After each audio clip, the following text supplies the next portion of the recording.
types of magnetic substances based on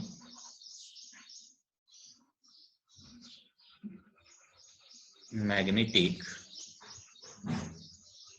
properties. Okay, types of magnetic substances based on magnetic properties. ठीक है. So there are three types of substances based on magnetic properties. First is that is diamagnetic substances. Diamagnetic substances. Second is the paramagnetic.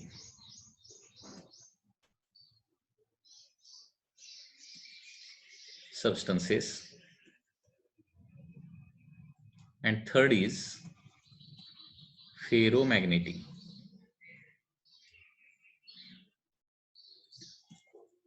substances.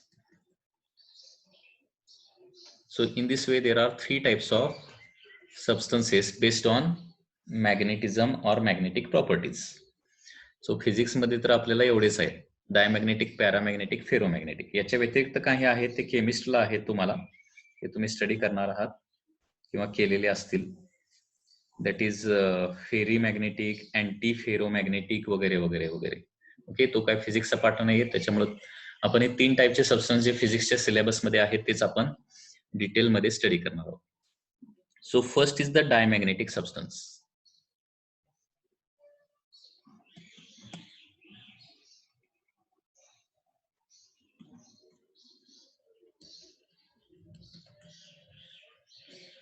So diamagnetic substance म्हणजे काय लक्षात घ्या. The substances which are weakly repelled by magnet. Weakly repelled by magnet are called as diamagnetic substances. म्हणजे काही substances मॅग्नेटच्या जवळ नेल्यानंतर काय होतं, तिथं रिपल्शन क्रिएट होतं, अट्रॅक्शन नाही. म्हणजे नॉर्थ पोल जवळ न्या तरी देखील रिपल्शनच असणार, तो सबस्टन्स साऊथ पोल जवळ नेला तरी देखील रिपल्शनच असणार आहे. So when this substance that is diamagnetic substance is kept near a pole, kept near the pole of a magnet, that is north pole or south pole, repulsion is produced and this is a very weak repulsion. म्हणजे ते आपल्याला easily experience होणार नाही, परंतु ते microscopic लेवलला आपण जर ती मेजरमेंट केली तर तिथं काय असणार आहे, देयर इज अ रिपल्शन असणार आहे. The substances which are repelled, but how is the repulsion? There is a weak repulsion, not there is not any strong repulsion. जसं मॅग्नेटला आपण लोखंडाचा तुकडा जर घेतला तर लगेच तो आपल्याला चिकटताना दिसतो किंवा तिथं फोर्स आपल्याला जाणवतो, तेवढा फोर्स नसतो, तो स्मॉल फोर्स असतो आणि तो कुठला असतो, रिपल्सिव्ह फोर्स असतो. Such type of substances are called as diamagnetic substances. The substances which are weakly repelled by magnet are called as diamagnetic substances. What are the examples? Examples of this diamagnetic substances हे कसं लक्षात ठेवावं लागेल, लक्षात घ्या. तर याच्यामध्ये Ag, Au, after that diamond, copper. Okay, copper हे जे ऑर्नामेंटल जे आहेत, ऑर्नामेंटल जे म्हणजे लक्षात ठेवायची गोष्ट म्हणजे काय, ऑर्नामेंट मध्ये जनरली जे आपण हे वापरतो, मटेरियल्स वापरतो, म्हणजे काय, गोल्ड असतं, सिल्वर असतं. ओके, आफ्टर दॅट डायमंड असणार आहे. ओके, कॉपर असणार आहे. हे डायमंड हे जे आहे ते ऑर्नामेंटल इन्स्ट्रुमेंट आहेत, ते असणार आहेत. These are the diamagnetic. याच्या व्यतिरिक्त हायड्रोजन, वॉटर, हायड्रोजन, वॉटर किंवा एअर. ओके, एअर किंवा नायट्रोजन, एअर, नायट्रोजन,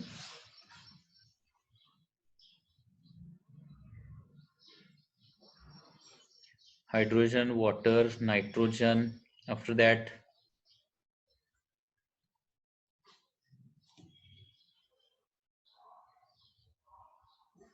हे जे substances आहेत, these are the diamagnetic substances. Bismuth, antimony. Okay, bismuth is also there. Antimony,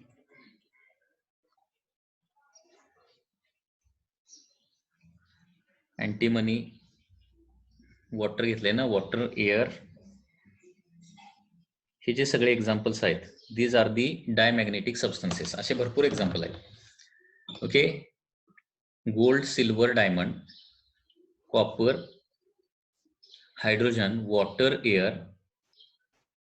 air आणि त्याच्यानंतर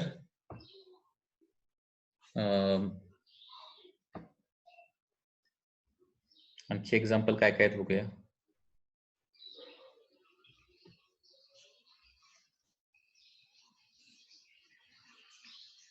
Some other example, NaCl, मीठ, ओके, कॉमन सॉल्ट. हे जे एक्झाम्पल आहेत, these are the diamagnetic substances. म्हणजे लक्षात ठेवण्यासाठी असंच लक्षात ठेवू शकतो की ऑर्नामेंट मध्ये जनरली जे वापरतोय आपण, म्हणजे गोल्ड, सिल्वर, डायमंड, कॉपर, हे आपण सगळ्या ऑर्नामेंट मधले हे एलिमेंट्स आहेत. किंवा आपल्या खाण्यापिण्याच्या गोष्टी म्हणजे काय, कॉमन सॉल्ट एक आहे, वॉटर आहे की ज्याच्याशिवाय आपण जगू शकत नाही, एअर आहे ज्याच्याशिवाय आपण जगू शकत नाही. ओके, हे देखील काय येतं, डायमॅग्नेटिक सबस्टन्सेस येतात. त्याच्या व्यतिरिक्त मग काय आहेत, अँटीमनी आहे, बिस्मथ आहे, हायड्रोजन आहे. Okay, so these nitrogen, so these are all diamagnetic substances. Okay, so substances which shows weak repulsion by the magnet are called as diamagnetic substances. Mercury is also there. Mercury, Hg, mercury is also diamagnetic substance. आता diamagnetic substance जे आहेत ते तिन्ही states मध्ये आपल्याला available आहेत. They are available in all the 3 states. Okay, आता याचे कॅरेक्टरिस्टिक्स बघूया. डायमॅग्नेटिक सबस्टन्सचे कॅरेक्टरिस्टिक्स काय काय आहेत. कॅरेक्टरिस्टिक मध्ये फर्स्ट कॅरेक्टरिस्टिक पहिली डेफिनेशन नुसार येणार आहे, that it shows weak repulsion.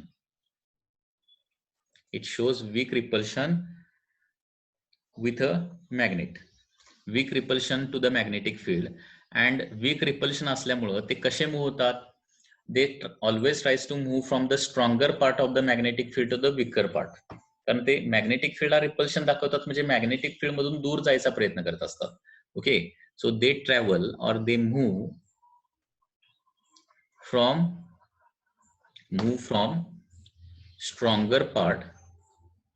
stronger to weaker part of magnetic field.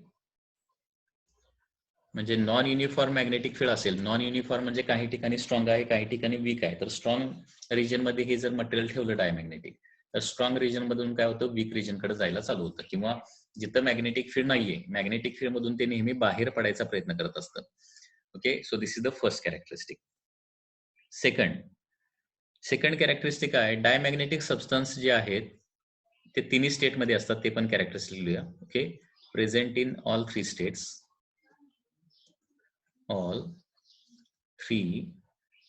States. जे डायमॅग्नेटिक सबस्टन्सेस सॉलिड स्टेट मध्ये आहेत, लिक्विड स्टेट मध्ये आहेत, गॅसेस स्टेट मध्ये. सॉलिड स्टेट मधले इथे एक्झाम्पल मध्ये आहेतच. Okay, gold, silver, diamond, copper वगैरे. गॅसेस स्टेट मधले हायड्रोजन, नायट्रोजन, हेलियम. ओके, आणि लिक्विड स्टेट मध्ये आहे मर्क्युरी, वॉटर, हे देखील आहेत. So it present in all 3 states. Diamagnetic substance present in all 3 states. Third characteristic is that diamagnetic substance एक rod आपण घेतला. सपोज रॉड, डायमॅग्नेटिक रॉड घेतला. ओके, डायमॅग्नेटिक रॉड घेतला आणि तो काय केला, मॅग्नेटिक फील्ड मध्ये सस्पेंड केला. Suspended in magnetic field. Diamagnetic rod is suspended in magnetic field. Magnetic field मध्ये काय केला, सस्पेंड केला. Uniform magnetic field, uniform magnetic field. तर तो ओरिएंट कसा होणार, कसा रेस्ट मध्ये येणार, तर it finally come to the rest perpendicular to magnetic field. It rest perpendicular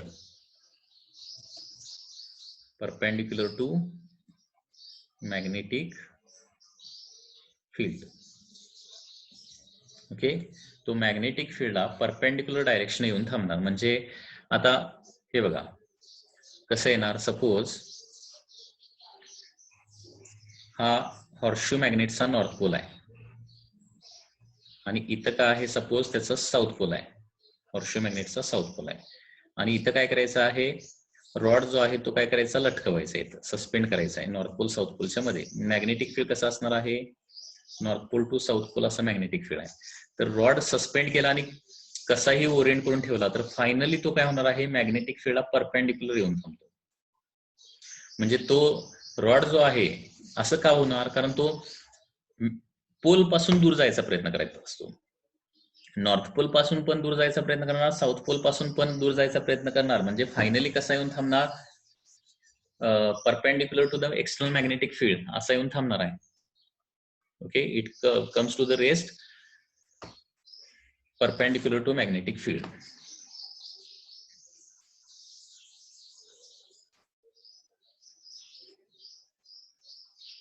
Next characteristic.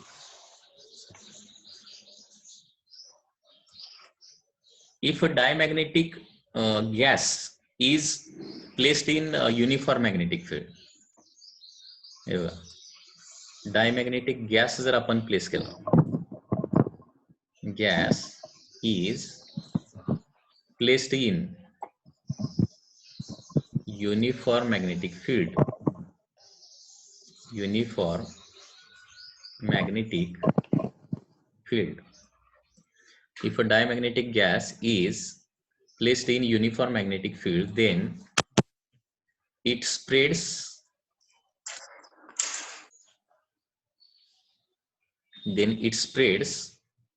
कसा स्प्रेड होणार बघा, then it spreads perpendicular to magnetic field, perpendicular to magnetic field. So it tries to move away from the north pole and south pole, and therefore काय होणार आहे, north pole south pole पासून दूर जाणार म्हणजे काय होणार आहे, सेंटरला काय होणार आहे, अक्युमुलेट होणार, आणि सेंटरला अक्युमुलेट होणार म्हणजे प्रेशर वाढणार. मग त्याला स्प्रेड कुणीकडे व्हावं लागेल, मॅग्नेटिक फील्डला परपेंडिक्युलर स्प्रेड व्हावं लागणार. Okay, next characteristic is diamagnetic liquids.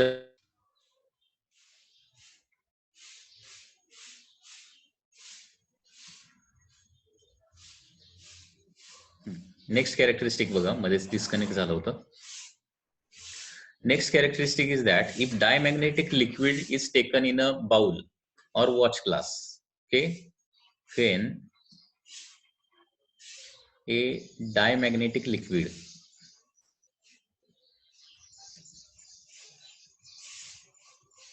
is taken in watch glass. Watch glass म्हणजे काय असतं, एक प्रकारचा बाउल असतो, असा बाउल. ते डायग्राम काढून दाखवतो तुम्हाला. when diamagnetic liquid is taken in watch glass and kept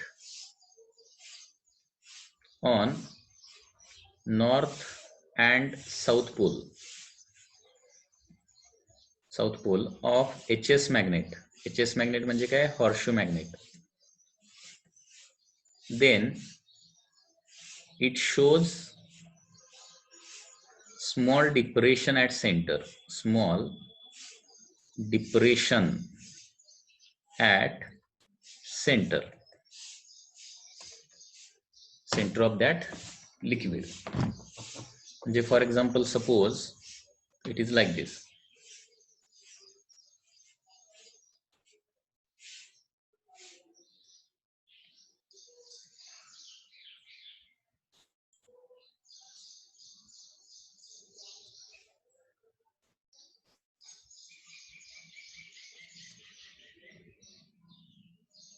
So this is a horseshoe magnet.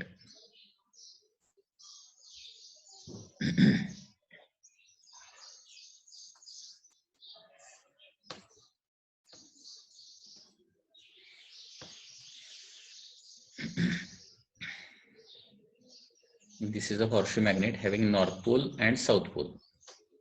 Okay, and there is a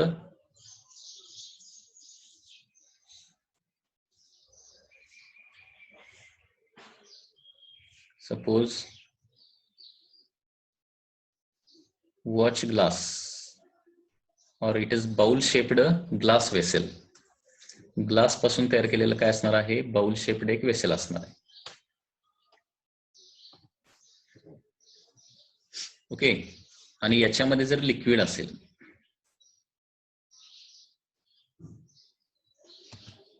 याच्यामध्ये लिक्विड जर भरलेलं असेल, so when a diamagnetic liquid is taken in watch glass and it is kept on north and south pole of horseshoe magnet, then it shows small depression at the center. म्हणजे इथं सेंटरला बरोबर लिक्विडच्या सेंटरला तुम्हाला काय होणार आहे, एक स्मॉल डिप्रेशन असं प्रोड्यूस झालेलं दिसणार आहे. हे small depression is produced at the centre. आणि हे कशामुळे होतं, कारण नॉर्थ आणि साऊथ पोलच्या मध्ये मॅग्नेटिक फील्ड स्ट्रॉंग असतं आणि त्याच्यापासून मधल्या रिजन मध्ये मॅग्नेटिक फील्ड स्ट्रॉंग आहे आणि त्या रिजन मधून डायमॅग्नेटिक लिक्विड जे आहे ते दूर जाण्याचा प्रयत्न करतं. अँड देअरफॉर ते दोन्ही साईडला स्प्रेड होतं आणि सेंटरला जे आहे ते काय होणार आहे, एक थोडस ट्रफ तयार होणार आहे, trough. Okay, small depression is produced at the centre. So this is one property. Next property.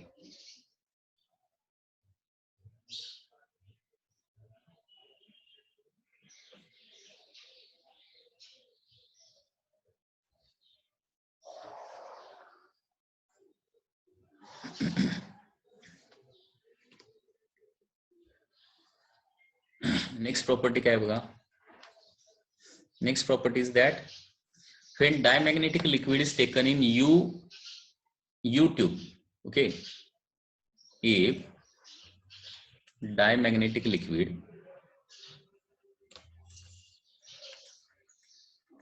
is taken in U tube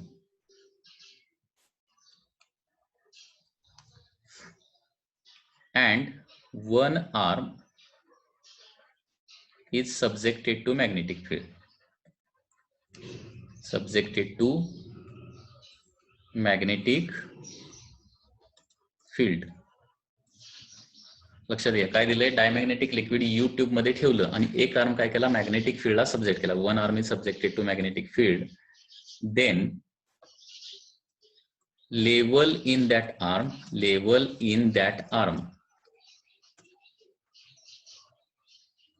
lowers down. Level in that arm is lower down. म्हणजे याचं diagram जर काढायचं झाले तर diagram will be like this.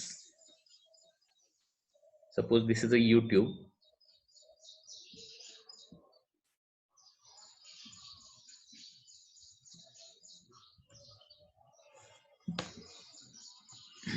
अशा प्रकारे ही U tube आहे, ठीक आहे.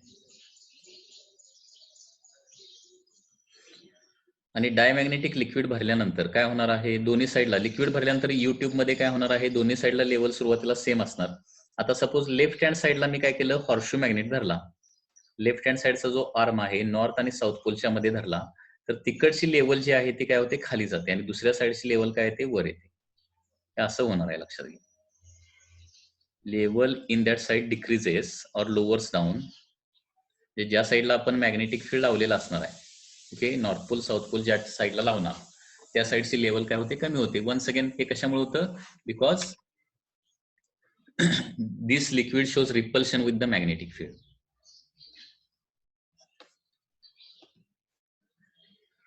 So if a diamagnetic liquid is taken in U tube and one arm is subjected to magnetic field, then level in that arm,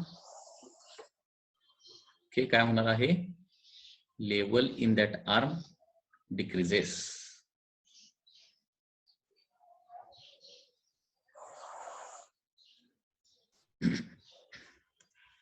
After that, next property. Diamagnetic लिक्विडच्या या सगळ्या properties आहेत, या सगळ्या properties तुम्हाला माहिती असणं आवश्यक आहे. ओके, आता मॅथमॅटिकल म्हणजे याचं आपण जे मॅग्नेटिक टर्म ज्या बघितलेल्या आहेत, ससेप्टिबिलिटी, परमिएबिलिटी वगैरे वगैरे, तर याची ससेप्टिबिलिटी काय असणार आहे?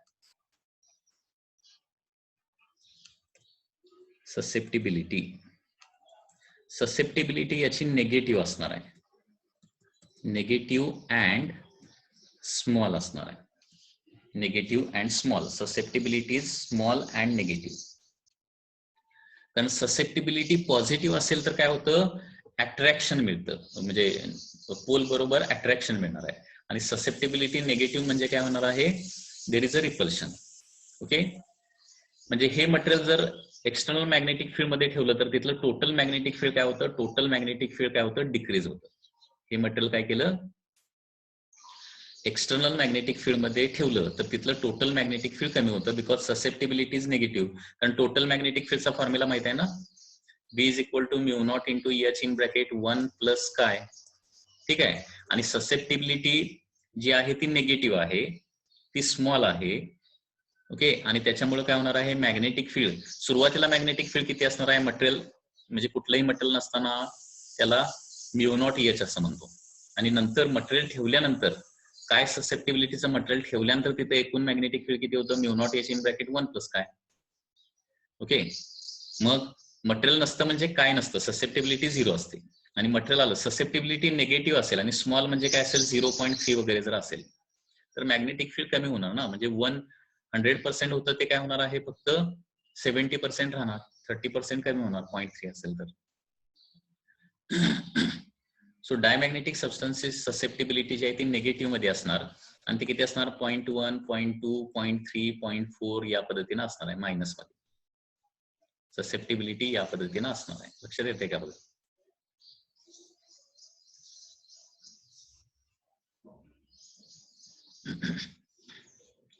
ससेप्टिबिलिटी एक्झॅक्टली -1 झालं तर काय होईल रे? ससेप्टिबिलिटी एक्झॅक्टली -1 झाली तर, ससेप्टिबिलिटी एक्झॅक्टली ज्यावेळी -1 होणार त्यावेळी 1 - 1 म्हणजे 0 होणार, आणि मॅग्नेटिक फील्ड तिथलं पूर्णपणे काय होणार आहे? 0 होणार आहे. ठीक आहे, म्हणजे